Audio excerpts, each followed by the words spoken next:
Hello বন্ধুরা, তোমরা question এটা কোন জায়গায়? আচ্ছা ঠিক আছে, দাঁড়াও, তোমরা কইতে পারতো না তো আমি তোমাদের কয়ে দিই। এই জায়গাটা হলো ঘিলাতলির কৃষ্ণ মন্দির। আর কয়েকদিন আগে তোমাদের দাদা ভাইয়ের আমি গেছি, তো গিয়ে সেটা এখানে আমার এত ভালো লাগছে, মানে ঠাকুরের কোনো দর্শনীয় স্থান হলে তো খুবই ভালো লাগে। আর এটা হলো দেখো মহাপ্রভুর পদচিহ্ন। আর এখানে গেছি গিয়ে সেটা মানে কতটুকু আনন্দ লাগছে, মানে কী কমো বন্ধুরা। তোমরা যারা গেছো না তারা কিন্তু অবশ্যই যাইবা। আর এনে গেছি গিয়ে সে তোমাদের দাদা ভাইয়ের আমি কিন্তু অনেকগুলো ভিডিও করছি। আর এখানে দেখো মানে প্রত্যেকটা জায়গার মধ্যে শুধু ফুলের বাগান, বিভিন্ন ধরনের ফলের বাগান। আর গেছি ভিডিও করতাম না তা কি হয়? তো চলো দুজনে কি কি ভিডিও করছি এটা কিন্তু আমরা আবার ক্যামেরার মধ্যে দেখাইছি। তো চলো এই দেখো এখানে কয়েকটা ফটোশ্যুট নিলাম। আর এদিকে একটা দেখো আমি ভিডিওর শ্যুট নিয়েছি, নেওয়ার পরে আমি বাড়িতে কিন্তু এটি শর্ট ভিডিও করে কিন্তু তোমরা আমি দিয়ে আলাইছি। তো তোমরা দেখছো না কিনা জানি না, যারা দেখছো না তারা কিন্তু আমার শর্ট ভিডিও থেকে কিন্তু ভিডিওটা দেখতে পারো। খুবই সুন্দর হয়েছে, তো ভিডিও করলাম।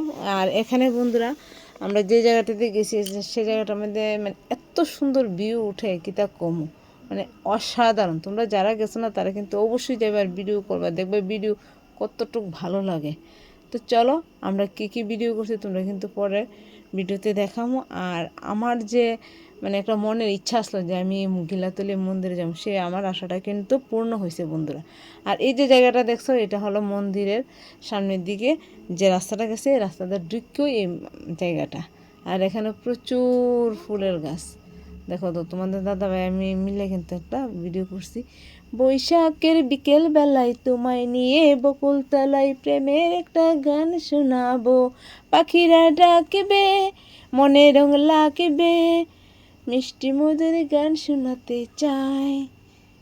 তো এই গানটা করার পরে দেখো গানটা কিন্তু আমি দুইবার করে রেয়াজ করছি, কারণ তোমাদের দাদা আমারও গাইতে পারতেছে না, তো তার লাগে কিন্তু আমি দুইবার করে গানটা প্র্যাকটিস করছি। তো এখন বন্ধুরা আমরা যে জায়গাটা মানে আসি খুব খুব ভালো লাগে, মানে কীটা তো বন্ধুরা আমি সব বন্ধুদের উদ্দেশ্যে একটা কথাই কমো, তোমরা যারা কোনোদিন আইসো না মন্দিরে তারা মন্দিরে আয়ো, মন্দির দর্শন করো। আর মনের যত দুঃখ কষ্ট যন্ত্রণা সব দেখবে বিলীন হয়ে যাবে ভগবানের আশীর্বাদে। তো সবাই ভালো থাকো, রাধে রাধে।